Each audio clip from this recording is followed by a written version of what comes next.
Hello दोस्तों, स्वागत है आप सभी का। इस वीडियो में हम बात करेंगे भारत के राष्ट्रपति के बारे में।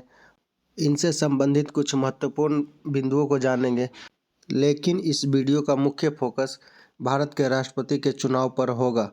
इसमें हम जानेंगे कि राष्ट्रपति का चुनाव कैसे होता है, इसमें कौन कौन व्यक्ति भाग ले सकते हैं, कौन कौन व्यक्ति भाग नहीं लेते हैं, और जो भी व्यक्ति भाग लेते हैं उनका वोट का वैल्यू क्या होता है।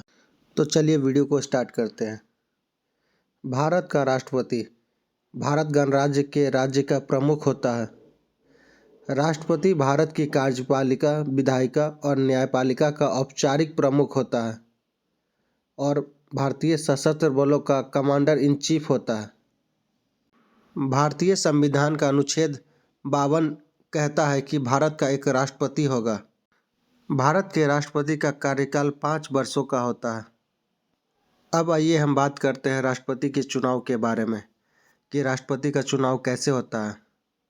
तो भारत के राष्ट्रपति के लिए कोई सीधा चुनाव नहीं होता है, यह एक निर्वाचक मंडल करता है और इस निर्वाचक मंडल में लोकसभा और राज्यसभा के निर्वाचित सदस्य होते हैं।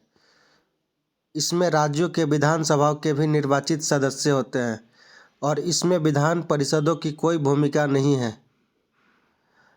और इस निर्वाचक मंडल में दिल्ली और पुडुचेरी विधानसभा के निर्वाचित सदस्य भी भाग लेते हैं।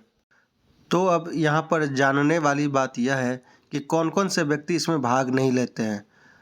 तो सिंपल सी बात है, जो व्यक्ति भाग लिए उनके अलावे जो व्यक्ति बचे वो भाग नहीं लिए।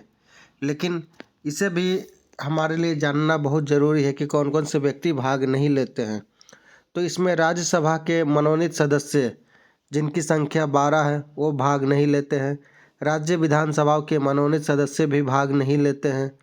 द्विसदनीय विधानमंडलों में विधान परिषदों के सदस्य, चाहे वो निर्वाचित हो या मनोनीत हो, दोनों कोई भाग नहीं ले सकते हैं।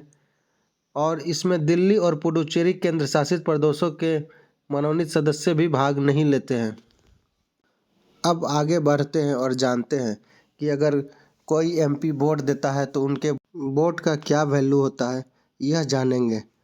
तो आइए सबसे पहले जानते हैं कि एक एमएलए के वोट का वैल्यू क्या होता है। तो एमएलए के वोट का वैल्यू निकालने के लिए एक फार्मूला होता है और उस फार्मूले के अनुसार उस स्टेट की कुल जनसंख्या को उस स्टेट में निर्वाचित एमएलए की संख्या से भाग देते हैं और इससे हमें जो नंबर प्राप्त होता है उस नंबर को 1000 से भाग देते हैं और इससे जो फाइनल नंबर प्राप्त होता है वही उस स्टेट के एक एमएलए का वोट वैल्यू होता है।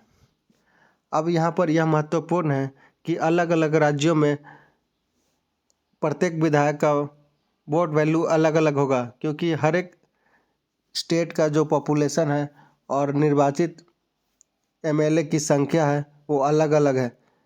लेकिन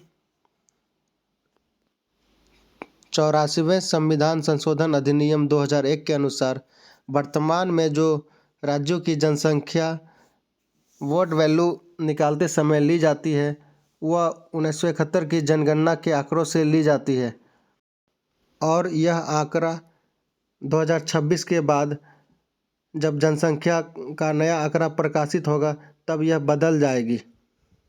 आइए अब जानते हैं कि एक एमपी के वोट का वैल्यू क्या होता है।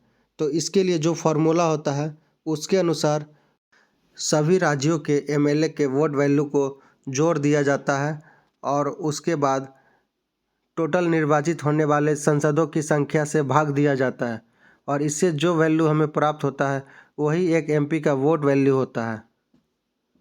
और अभी वर्तमान में राज्यसभा और लोकसभा के एक सांसद का वोट वैल्यू 700 है।